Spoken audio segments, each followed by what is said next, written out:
Hello, Aparna here. തംബ്നെയിലില് കണ്ടതുപോലെ അത് ഒരു നാടകത്തിന്റെ ഒരു ഭാഗമാണ്. ഏതാണ് ആ നാടകം? ദീനബന്ധു മിത്ര രചിച്ച നീൽ ദർപ്പൺ എന്ന നാടകത്തിലെ ഒരു ഭാഗമാണ് തംബ്നെയിലിൽ കൊടുത്തിരിക്കുന്നത്. നീലം തോട്ടമുടമകളുടെ ചൂഷണത്തിനെതിരെയാണ് കഥാപാത്രങ്ങൾ അതിൽ സംസാരിക്കുന്നത്. അതായത് ചൂഷകർക്കെതിരെ ഇന്ത്യക്കാർ ഒന്നിച്ചു നിൽക്കേണ്ടതിന്റെ ആവശ്യകത വർദ്ധിച്ചു വരുന്ന ഒരു സമയത്തെക്കുറിച്ചാണ് നമുക്ക് ഈ വീഡിയോയിലൂടെ ഡിസ്കസ് ചെയ്യാനുള്ളത്. അപ്പൊ ഇന്നത്തെ വീഡിയോയിലേക്ക് എല്ലാവർക്കും സ്വാഗതം. ദേശീയതയുടെ ആവിർഭാവത്തിലേക്ക് എന്ന് പറയുന്ന ആ, പാഠഭാഗമാണ് ഇന്ന് നമ്മൾ നോക്കാൻ പോകുന്നത്. അപ്പൊ എന്തൊക്കെയാണ് ഇതിൽ പറയുന്നത്? വിദേശാധിപത്യത്തിനെതിരെ പോരാടേണ്ടതിന്റെ ആവശ്യകത വർദ്ധിച്ചുകൊണ്ടിരിക്കുകയാണ്. സാമ്പത്തിക ചൂഷണത്തിൽ നിന്നുള്ള ഒരു മോചനം ഇന്ത്യക്കാർക്ക് ആവശ്യമാണ്. സ്വാതന്ത്ര്യം ലഭിക്കുന്നതിന് മുൻപ് ഇന്ത്യ നിരവധി നാട്ടുരാജ്യങ്ങളായി ഭിന്നിക്കപ്പെട്ടിരുന്നു. ജാതി, മതം, വേഷം, ഭാഷ, സംസ്കാരം തുടങ്ങിയ എല്ലാ മേഖലകളിലും വേർതിരിവ് നിലനിന്നിരുന്നു. എന്നാൽ 19-ാം നൂറ്റാണ്ടിന്റെ രണ്ടാം പകുതിയിൽ ഇത്തരം ഭിന്നതകൾക്കെല്ലാം അപ്പുറം ഇന്ത്യക്കാർക്കിടയിൽ ഒരു ഐക്യബോധം രൂപപ്പെട്ടു. ശക്തമായ ബ്രിട്ടീഷ് വിരുദ്ധ മനോഭാവമായിരുന്നു ഇന്ത്യൻ ജനതയുടെ ഐക്യബോധത്തിന്റെ അടിത്തറ. ഈ ഐക്യബോധത്തെയാണ് ദേശീയത എന്നതുകൊണ്ട് അർത്ഥമാക്കുന്നത്. ഇന്ത്യൻ ദേശീയത ശക്തമാക്കുന്നതിനിടയാക്കിയ സാഹചര്യങ്ങൾ എന്തൊക്കെയാണ് എന്നാണ് നമ്മൾ ഈ പാഠഭാഗത്തിലൂടെ നോക്കാൻ പോകുന്നത്. ഈ ചിത്രം കണ്ടോ നിങ്ങള്? ഇതാരാണ്? ദാദാബായ് നവറോജിയുടെ പിക്ചർ ആണ് കേട്ടോ. ദാദാബായ് നവറോജി ഇന്ത്യയുടെ വന്ധ്യവയോധികൻ എന്ന് അറിയപ്പെടുന്ന വ്യക്തിയാണ് Dadabhai Naoroji, the grand old man of India. അദ്ദേഹത്തിന്റെ പുസ്തകമാണ് poverty and British rule in India. ബ്രിട്ടീഷുകാർ ഇന്ത്യയുടെ സമ്പത്ത് ചോർത്തിക്കൊണ്ടു പോകുന്നു എന്ന അദ്ദേഹത്തിന്റെ നിരീക്ഷണം അദ്ദേഹം ചോർച്ചാ സിദ്ധാന്തം, ഡ്രെയിൻ തിയറി എന്ന് പറഞ്ഞുകൊണ്ട് ഈ പുസ്തകത്തിൽ അവതരിപ്പിച്ചു. ബ്രിട്ടീഷ് ഭരണത്തിന്റെ സാമ്പത്തിക പ്രത്യാഘാതങ്ങൾ ചർച്ചാ വിഷയമാക്കുന്നതിന് ഇതിലൂടെ സാധിച്ചു. അപ്പോൾ ചോർച്ചാ സിദ്ധാന്തം ആരുടെയാണ്? ദാദാബായ് നവറോജിയുടേതാണ്. Poverty and British rule in India, മിക്ക പരീക്ഷയ്ക്കും ഈ ചോദ്യം വരാറുണ്ട്. ഇത് ആരുടെ പുസ്തകമാണ്? Grand old man of India, ഇന്ത്യയുടെ വന്ധ്യവയോധികൻ എന്നറിയപ്പെടുന്ന ദാദാബായ് നവറോജിയുടെ പുസ്തകമാണ് poverty and British rule in India. ഇനി എന്തെല്ലാമാണ് സാമ്പത്തിക നയം എന്ന് നോക്കിയാലോ? ഇന്ത്യയിലെ വിവിധ നാട്ടുരാജ്യങ്ങളെ ബ്രിട്ടീഷുകാർ പിടിച്ചെടുക്കുന്നതിനെ കുറിച്ചും അവർ നടപ്പിലാക്കിയ സാമ്പത്തിക നയങ്ങളെ കുറിച്ചുമാണ് നമ്മൾ മുന്നത്തെ വീഡിയോയിലൊക്കെ കണ്ടത്. റയത്വാരി, മഹൽവാരി, ദത്താവകാശ നിരോധന നിയമം എന്നൊക്കെ പറഞ്ഞ് നമ്മൾ കണ്ടായിരുന്നു. ബ്രിട്ടീഷുകാരുടെ വ്യവസായങ്ങൾക്ക് ആവശ്യമായിട്ടുള്ള അസംസ്കൃത വസ്തുക്കൾ ശേഖരിക്കുന്ന കോളനിയായും ബ്രിട്ടീഷ് ഉൽപ്പന്നങ്ങൾ വിറ്റഴിക്കുന്ന ഒരു കമ്പോളമായിട്ടും ഇന്ത്യ മാറി. ബ്രിട്ടീഷുകാരുടെ വ്യവസായങ്ങൾക്ക് ആവശ്യമായിട്ടുള്ള അസംസ്കൃത വസ്തുക്കൾ, അതിനുവേണ്ട റോ മെറ്റീരിയൽസ്, വസ്തുക്കളെല്ലാം കുറഞ്ഞ വിലയ്ക്ക് ഇവിടെ നിന്ന്, ഇന്ത്യയിൽ നിന്ന് അവരുടെ നാട്ടിലേക്ക് കൊണ്ടുപോവുകയും അവിടെ നിന്ന് ഉൽപ്പന്നങ്ങൾ ഉണ്ടാക്കി ആ പ്രോഡക്ട്സ് ഇന്ത്യയിൽ കൊണ്ടുവന്ന് വലിയ വിലയ്ക്ക് ഇവിടെ വിൽക്കുകയും ചെയ്തു. ഇന്ത്യയെ ഒരു കമ്പോളമായി, ഒരു മാർക്കറ്റ് ആയിട്ടായിരുന്നു ബ്രിട്ടീഷുകാർ കണ്ടിരുന്നത്. സാമ്പത്തിക ചൂഷണമായിരുന്നു ബ്രിട്ടീഷുകാരുടെ ലക്ഷ്യം. ഇതിനായി അവർ സ്വീകരിച്ച നയങ്ങൾ ഇന്ത്യയിൽ തൊഴിലില്ലായ്മയ്ക്കും ദാരിദ്ര്യത്തിനും കാരണമായി. തൽഫലമായി കർഷകർ, കൈവേലക്കാർ, ചെറുകിട കച്ചവടക്കാർ, ഗോത്ര വിഭാഗക്കാർ തുടങ്ങിയ വിവിധ വിഭാഗങ്ങൾ ബ്രിട്ടീഷുകാർക്കെതിരെ പോരാട്ടം ആരംഭിച്ചു. ബ്രിട്ടീഷുകാരുടെ സാമ്പത്തിക ചൂഷണത്തെ പറ്റി വിശദമായ പഠനം നടത്തിയത് ആരൊക്കെയാണ്? ദാദാബായ് നവറോജി, RC ദത്ത്, മഹാദേവ് ഗോവിന്ദ റാനഡെ തുടങ്ങിയവരാണ്. അപ്പൊ ഇന്ത്യൻ ദേശീയ പ്രസ്ഥാനത്തിന്റെ ആദ്യകാല നേതാക്കളായിരുന്നു ആരെല്ലാം? ദാദാബായ് നവറോജി, RC ദത്ത്, മഹാദേവ് ഗോവിന്ദ റാനഡെ തുടങ്ങിയവരെല്ലാം. ഇനി പാശ്ചാത്യ വിദ്യാഭ്യാസം എങ്ങനെയാണ് ഇന്ത്യക്കാരെ സ്വാധീനിച്ചത് നോക്കാം. 19-ാം നൂറ്റാണ്ടിന്റെ ആരംഭത്തിലാണ് ഇന്ത്യയിൽ ആധുനിക വിദ്യാഭ്യാസം പ്രചരിച്ചത്. ബ്രിട്ടീഷുകാരുടെ മേന്മയെ ഉയർത്തിക്കാണിക്കാനും ഇന്ത്യക്കാരെ സാംസ്കാരികമായി തങ്ങൾക്ക് വിധേയരാക്കാനും തങ്ങളോട് അനുഭാവമുള്ള ഒരു വിഭാഗം ഇന്ത്യക്കാരെ വാർത്തെടുക്കാനുമാണ് ബ്രിട്ടീഷുകാർ ഇംഗ്ലീഷ് വിദ്യാഭ്യാസം പ്രചരിപ്പിച്ചത്. അതായത് ലുക്ക് കൊണ്ടൊക്കെ ഇന്ത്യക്കാരായിരിക്കണം, പക്ഷെ സംസ്കാരം കൊണ്ടും അവരുടെ രീതി കൊണ്ടും എല്ലാം, ചെയ്തികൾ കൊണ്ടൊക്കെ വെള്ളക്കാരായിട്ടുള്ള, ബ്രിട്ടീഷുകാരായിട്ടുള്ള ആൾക്കാരെ വാർത്തെടുക്കാനാണ് അവർ ശ്രമിച്ചത്. എന്നാൽ ഇംഗ്ലീഷ് വിദ്യാഭ്യാസം ലഭിച്ച ഇന്ത്യക്കാർ ജനാധിപത്യം, സ്വാതന്ത്ര്യം, സ്ഥിതി സമത്വം, തുല്യനീതി, ശാസ്ത്രബോധം, പൗരാവകാശം എന്നിവയെക്കുറിച്ച് അവബോധമുള്ളവരായി മാറി. പുതിയ ആശയങ്ങൾ പരിചയപ്പെട്ട ഇന്ത്യക്കാർ തങ്ങളുടെ രാജ്യം എങ്ങനെ ബ്രിട്ടന്റെ കീഴിലായി എന്ന് ചിന്തിച്ചു. ബ്രിട്ടീഷ് ആധിപത്യം അവസാനിപ്പിക്കേണ്ടതിന്റെ ആവശ്യകതയെപ്പറ്റി അവർ നിരന്തരം സംസാരിച്ചു. രാജ്യത്തിന്റെ വിവിധ പ്രദേശങ്ങളിൽ നിന്ന് വരുന്നവർക്ക് ആശയ കൈമാറ്റത്തിനുള്ള പൊതുഭാഷയായിട്ട് ഇംഗ്ലീഷ് മാറി.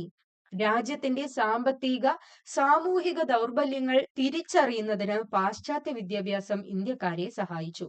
ഇതും എന്തിന് കാരണമായിട്ടുണ്ട്? ദേശീയതയുടെ ആവിർഭാവത്തിന് വഴിതെളിച്ചു. ഇന്ത്യൻ ദേശീയതയ്ക്ക് വലിയ ഒരു സംഭാവന നൽകിയതാണ് എന്ത്? പാശ്ചാത്യ വിദ്യാഭ്യാസം എന്ന് പറയുന്നത്. അതിലൂടെയാണ് ഈ സാഹിത്യവും പത്രങ്ങളും എല്ലാം കടന്നു വരുന്നത്. ഇന്ത്യയിൽ ദേശീയത പ്രചരിപ്പിക്കുന്നതിൽ സാഹിത്യകൃതികളും പത്രങ്ങളും പ്രധാന പങ്കുവഹിച്ചു. ബ്രിട്ടീഷുകാർക്കെതിരെയുള്ള പ്രതിഷേധം സാഹിത്യത്തിൽ അലയടിച്ചു. രാജ്യത്തിന്റെ വിവിധ ഭാഗങ്ങളിൽ ജനങ്ങൾ നേരിടുന്ന ദുരിതങ്ങളും അവഗണനയും ചൂഷണവുമൊക്കെ സാഹിത്യകൃതികളിൽ പ്രതിപാദ്യ വിഷയങ്ങളായി മാറി. അക്കാലത്തെ പ്രമുഖ എഴുത്തുകാരായ ദീനബന്ധു മിത്ര, ബങ്കിം ചന്ദ്ര ചാറ്റർജി, രവീന്ദ്രനാഥ ടാഗോർ, വള്ളത്തോൾ നാരായണ മേനോൻ, സുബ്രഹ്മണ്യ ഭാരതി മുതലായവരുടെ കൃതികൾ ജനങ്ങളിൽ ദേശീയ ബോധം വളർത്തുന്നതിൽ പ്രധാന പങ്ക് വഹിച്ചു.